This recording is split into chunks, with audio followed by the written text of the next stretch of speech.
आदाब। महाराष्ट्र न्यूज में आपका इस्तकबाल है। मैं हूं आपके साथ सैयद अनवारुल्लाह गौरी। बढ़ते हैं खबरों की तफसील की जानिब, लेकिन उससे पहले एक नजर हेडलाइंस पर। वजीर आला देवेंद्र फडणवीस ने पुणे में महाराष्ट्र एनर्जी डेवलपमेंट एजेंसी के नए इंतजामी दफ्तर का किया इफ्तिताह। कहा, यह तवानाई के तहफ्फुज पर करती है तवज्जो मरकूज।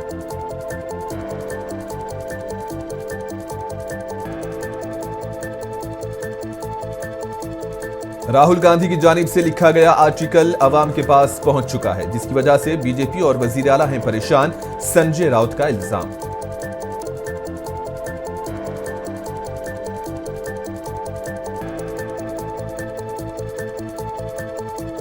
महाराष्ट्र कांग्रेस के सदर हर्षवर्धन सिब्बल ने वजीर आला देवेंद्र फडणवीस पर की तनकीद। कहा, वो हर वक्त झूठ बोलने में रहते हैं मसरूफ।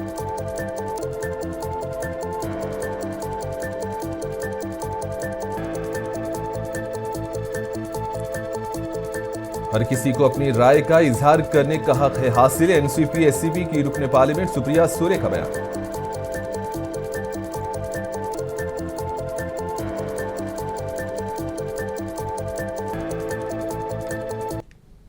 महाराष्ट्र के वजीर आला देवेंद्र फडणवीस ने पुणे में महाराष्ट्र एनर्जी डेवलपमेंट एजेंसी के नए इंतजामी दफ्तर का इफ्तिताह किया।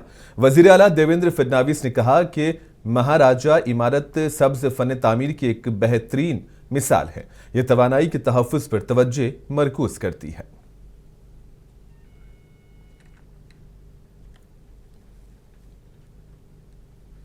महाराष्ट्र के चीफ मिनिस्टर देवेंद्र फडणवीस ने कांग्रेस एमपी और लोकसभा में अपोजिशन लीडर राहुल गांधी के उस इल्जाम को मुस्तरद कर दिया कि महाराष्ट्र में असेंबली इंतखाबात के दौरान कई एक धांधलियां की गई हैं। चीफ मिनिस्टर ने कहा कि मुल्क में इस वक्त वजीर आजम की लहर चल रही है, जिसकी वजह से कांग्रेस लीडर इस तरह की बातें कर रहे हैं। इन्होंने कहा कि राहुल गांधी के तमाम इल्जामात बेबुनियाद हैं।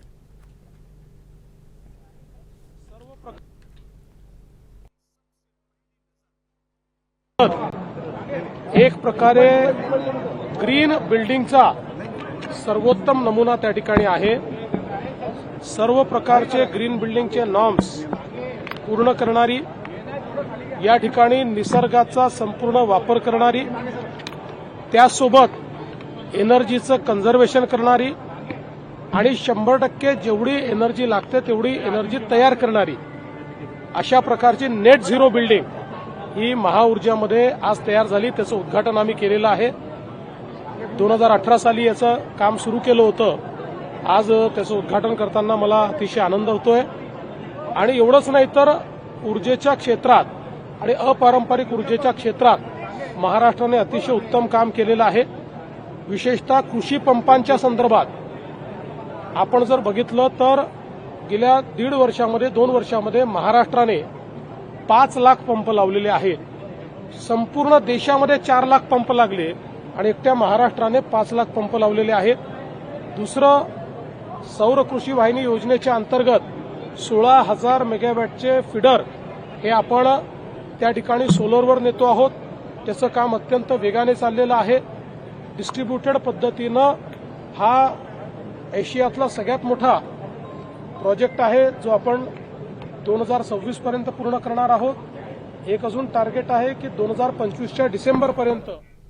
महाराष्ट्र के वजीर राधा कृष्णौखे पाटिल ने कांग्रेस लीडर राहुल गांधी की जानिब से लिखे गए मजमून पर कहा कि राहुल गांधी ज्यादातर बैरून मुल्क रहते हैं, वो नहीं जानते कि मुल्क में क्या हो रहा है। इन्होंने कहा कि महाराष्ट्र में कांग्रेस की हालत अब बहुत खराब है।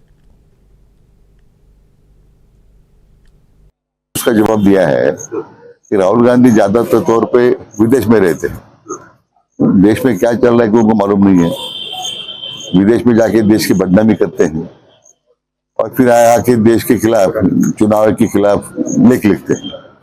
महाराष्ट्र की लोकसभा के चुनाव के समय नेगेटिव नैरेटिव लोगों के सामने लाके लोगों को गुमराह किया उन्होंने। लेकिन उन लोगों ने उस जो भूल की थी उसको दुरुस्त करके विधानसभा का चुनाव में बड़े बहुमत से यूटी को उन्होंने चुनाव में सरकार में लाया है। मैं कहूंगा कि आंध्र में अगर उनकी सरकार आ रही है, सरकार है, हिमाचल में सरकार है, या बाकी जगहों भी कई विपक्षी सरकार है, या थोड़ा जुमला है, लेकिन लोगों को गुमराह करने की उनमें एक फैशन लगी है। मतदाताओं का उन्होंने अपमान किया ऐसा करके, महाराष्ट्र के मतदाताओं का। महाराष्ट्र में कांग्रेस की वैसी हालत इतनी बदतर है, विपक्ष का नेता भी चुने जाने के लिए उनके पास संख्या नहीं है। मैं समझता हूँ कि राहुल गांधी ने अभी ऐसी टिकट टिप्पणी छूट देना चाहिए। दो टर्म लोकसभा में 40 के ऊपर बहुमत उनको 40 के ऊपर मेंबर ऑफ पार्लियामेंट चुन के नहीं ला पाए। अभी नेगेटिव नैरेटिव पे लोकसभा में मिला जो यश है, वो समझते हैं कि वो फिर चुनाव जुमला है क्या। बीजेपी महिला मोर्चा की कौमी नायब सदर मेधा कुलकर्णी ने राहुल गांधी की जानिब से दिए गए बयान की मजम्मत की। उन्होंने कहा कि राहुल गांधी ने जो बयान दिया है वो मुनासिब नहीं है।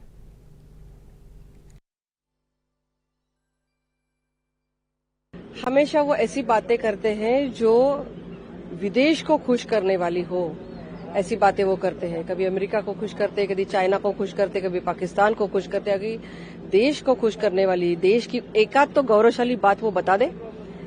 और देश से अलग अलग पार्लियामेंट्रियन अलग अलग जगह जा रहे हैं, विदेश में जा रहे हैं और अपने देश की बात कर रहे हैं, देश की भूमिका बता रहे हैं। तो उस पर भी उनको नाराजगी थी। अब ये इलेक्शन कमीशन पे उन्होंने बात की है, तो मुझे लगता है कि हमेशा कभी वो कहेंगे कि दहशतवाद को समाप्त नहीं हो सकता, वो टैकल नहीं हो सकता, उसके ऊपर बात नहीं हो सकती। और अभी माननीय मोदी जी ने ये करके दिखाया है कि अंदर घुस के, और ये अभी यंत्र की लड़ाई जो चल रही है, पूरे सारी जो युद्ध सामग्री थी वो भारत में बनाई गई। ब्रह्मोस हो, आकाश हो, ऐसे ऐसे मिसाइल जो भारत में बने हैं वो पाकिस्तान के अंदर जाके उन्होंने प्रतिकार किया है और करारा जवाब दिया है। तो देश आगे जा रहा है और पूरे विश्व को एक संदेश दे रहा है। तो ऐसे समय में ऐसी विपरीत बातें उनसे ना हो, ये शोभा नहीं देता इतने बड़े लीडर। शिवसेना यूबीटी के सीनियर लीडर और राज्यसभा एमपी संजय राउत ने महाराष्ट्र असेंबली इंतखाबात के सिलसिले में राहुल गांधी की जानिब से लिखे गए आर्टिकल पर कहा कि ये आर्टिकल मुल्क भर की आवाम के पास पहुंच चुका है, जिसकी वजह से बीजेपी और चीफ मिनिस्टर फडणवीस परेशान हैं। राउत ने कहा कि हमने देखा है कि बीजेपी ने किस तरह महाराष्ट्र असेंबली इंतखाबात को हाईजैक किया। संजय राउत ने कहा कि इस पर इलेक्शन कमीशन को जवाब देना चाहिए, ताहम वो इस पर कोई जवाब देने के मौक़िफ़ में नहीं है। महाराष्ट्रामध्ये भारतीय जनता पक्ष आणि त्यांच्या टोळ्यांचा विजय होऊच शकत नव्हता। 6 महिन्यापूर्वी लोकसभा आम्ही जिंकल्यावर असं 6 महिन्यामध्ये काय घडलं, त्याच्यामुळे तुम्हाला इतका मोठा विजय प्राप्त व्हावा। एकतर्फी हे लाडकी बहीण वगैरे हे सगळं ठीक आहे, या आवरणाखाली तुम्ही ही निवडणूक हायजॅक केली। मी तर नेहमी म्हणतोय की विधानसभेची निवडणूक झालीच नाही, जी झाली त्याला निवडणूक म्हणत नाही। राहुल गांधीने जे 5 मुद्दे उपस्थित केले आहेत ते वारंवार केलेले आहेत, आंतरराष्ट्रीय स्तरावर केलेले आहेत। आणि भारतातली लोकशाही ही मोदी, शहा आणि फडणवीस यांच्यासारख्या नेत्यांनी कशी हायजॅक केली आहे, लोकशाहीची मूल्य कशी पायदळी तुडवली आहे, निवडणूक आयोगापासून त्या अनेक संस्था ज्या आहेत त्या कशा अस्वस्थ करून सोडलेल्या आहेत। आता हे भारतीय जनता पक्षाचे लोक म्हणतात की राहुल गांधी यांची विधानं खोटी आहेत किंवा राहुल गांधी खोटं बोलतात। हे या देशामध्ये खोटं बोलण्याचा नोबेल पुरस्कार जर कोणाला द्यायचा असेल तर तो भारतीय जनता पक्षाचे जे प्रमुख नेते आहेत नरेंद्र मोदी त्यांना द्यायला पाहिजे। राहुल गांधी ही असामान्य व्यक्ती आहे। राहुल गांधी ही संविधानिक पदावर बसलेली व्यक्ती आहे। लोकसभेचं विरोधी पक्ष नेतेपद हे संविधानिक पद आहे। त्याच्यामुळे राहुल गांधींनी जी विधानं मांडलेली आहेत त्याला सुद्धा तेवढंच महत्त्व आहे विरोधी पक्ष नेते म्हणून। हे देवेंद्र फडणवीस आता त्यांच्या अंगाचा तिळपापड झालेला आहे। आतापर्यंत आम्ही बोलत होतो, पण देशातल्या किमान 14 वृत्तपत्रांनी प्रमुख राहुल गांधीचं म्हणणं छापल्यामुळे आणि ते लोकांपर्यंत गेल्यामुळे भारतीय जनता पक्ष उघडा नागडा पडलेला आहे। देवेंद्र फडणवीसांनी लेख लिहावा, ग्रंथ लिहावा, नवी गीता लिहावी या विषयावर। तुम्ही कसे जिंकलेला आहात, तुम्ही एकनाथ शिंदे, अजित पवार महाराष्ट्रात, हे अख्ख्या जगाला माहिती आहे। भारतीय जनता पक्षाची ताकद त्या याच्यात इतकीच होती, ते 25 जागा जिंकू शकत नव्हते। एकनाथ शिंदे 10 ते 15 जागा जिंकू शकत नव्हते फार तर.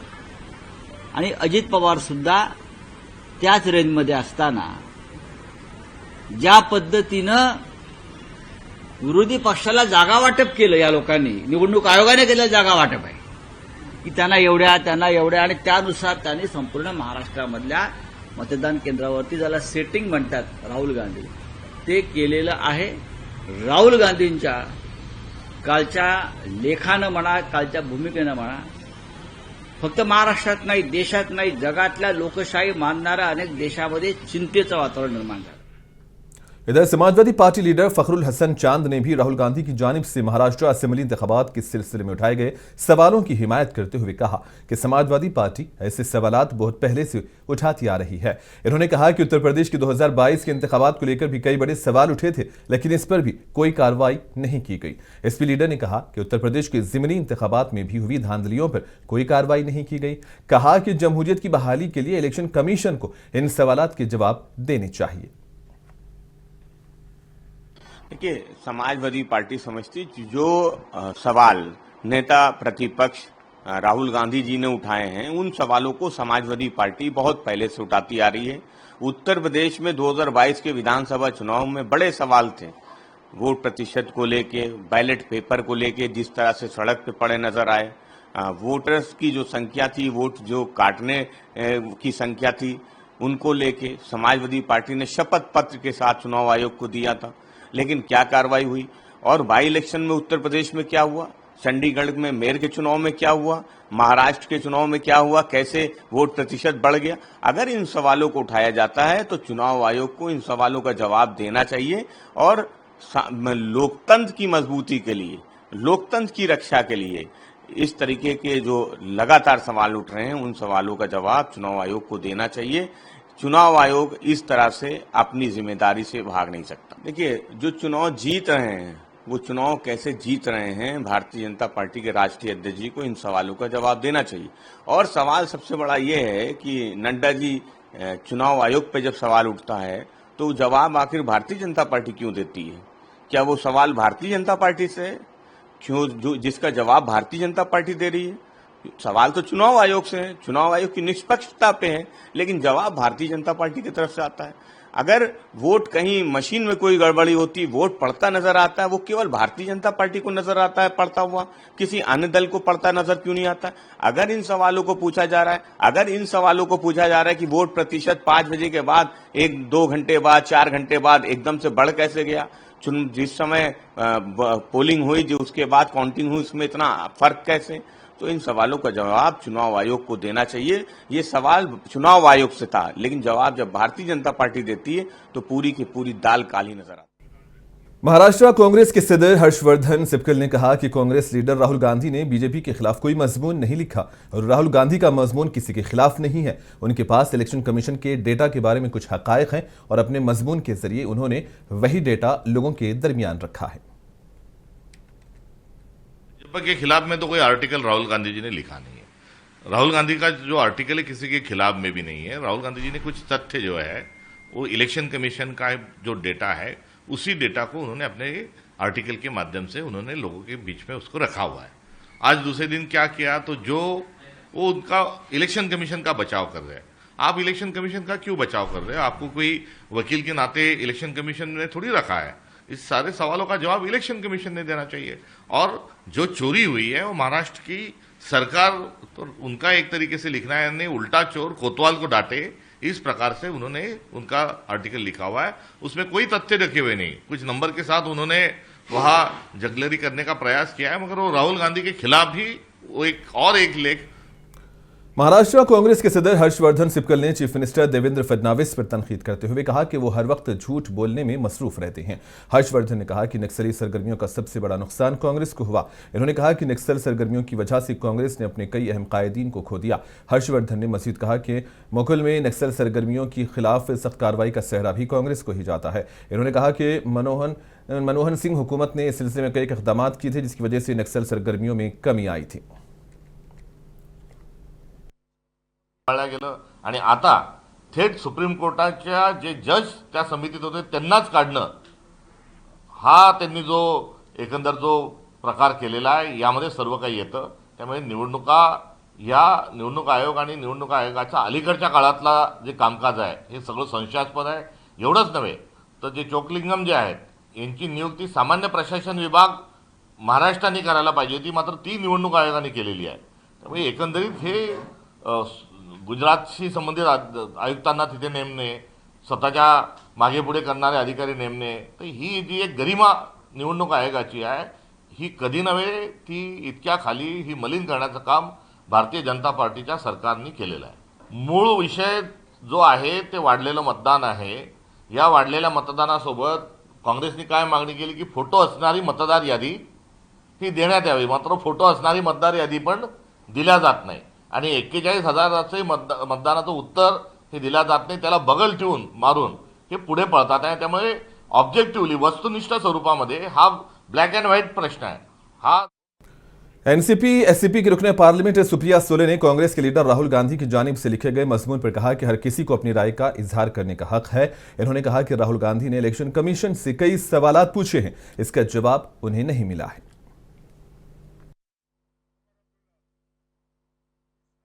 राहुल जी ने एक वक्तव्य किया और उन्होंने एक बड़ा लेख भी लिखा. उसके बाद आज महाराष्ट्र के मुख्यमंत्री उन्होंने भी कुछ पेपर में लिखा जो भी मैंने पढ़ा कि एक सशक्त लोकतंत्र में हर एक को उनकी राय रखने का अधिकार है उनको. और राहुल जी ने जो लिखा कल वो उन्होंने इलेक्शन कमीशन को भी कई सवाल पूछे हैं, उसका जवाब उनको नहीं आया है.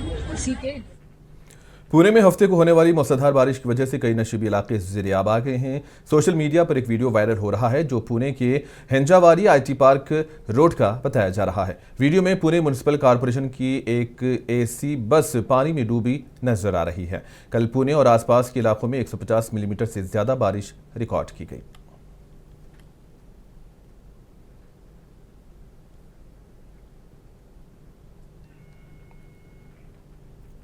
हिंजावाड़ी आईटी पार्क में पानी भरने के मामले पर एनसीपी एससीपी के रुकने पार्लियामेंट सुप्रिया सुले ने कहा कि हर 2 माह बाद हिंजावाड़ी की तरक्की का जायजा मैं लेती हूं. शरद पवार ने हिंजावाड़ी की शुरुआत की और आज वहां 6 लाख लोग बिलवास्ता या बिलावास्ता मुलाजिमत कर रहे हैं. पिछले 2 सालों में वहां होने वाली तरक्कियों की वजह से खुले पानी का बहाव बंद हो गया है और कई नालों में बिल्डिंग्स भी बनाए गए हैं.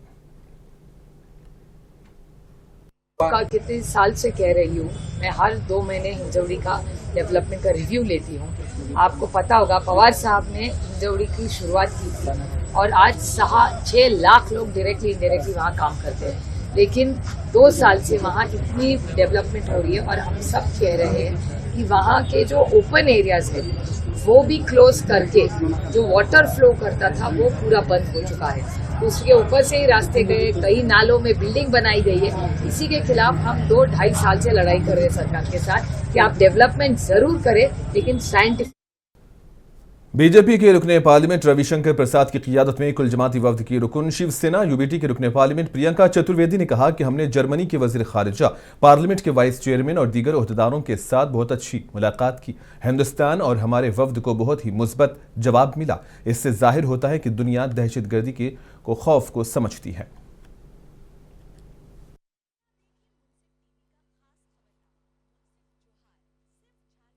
जैसे मैंने बताया जर्मनी के फॉरेन मिनिस्टर हमसे उनकी काफ़ी अच्छी मुलाकात रही, करीब आधे घंटे हमारी बातचीत रही. वहाँ के जो वाइस चेयरमैन हैं पार्लियामेंट के उनसे बातचीत हुई. फॉरेन अफेयर्स कमिटीज़ में मुलाकात हुई, चाहे वो यूरोपियन यूनियन हो, वो बेल्जियम के ऑफिशियल्स हों, वो लंदन में हों, वो इटली में हों, वो फ्रांस में हो, कोपेनहेगन में हो, डेनमार्क में हो.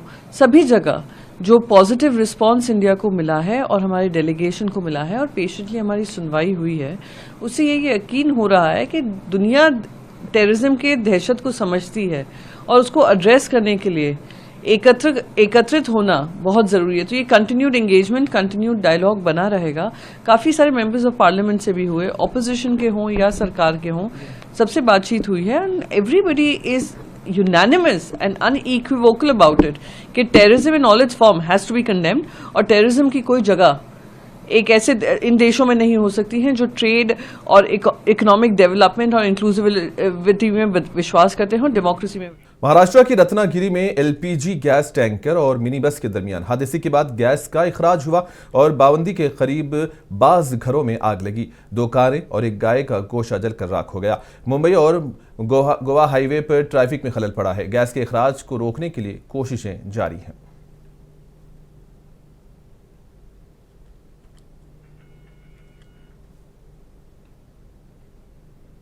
और इसी के साथ ही खबरों का सिलसिला यहीं पर इख्तिताम पजीर होता है। दीजिए इजाजत, आदाब।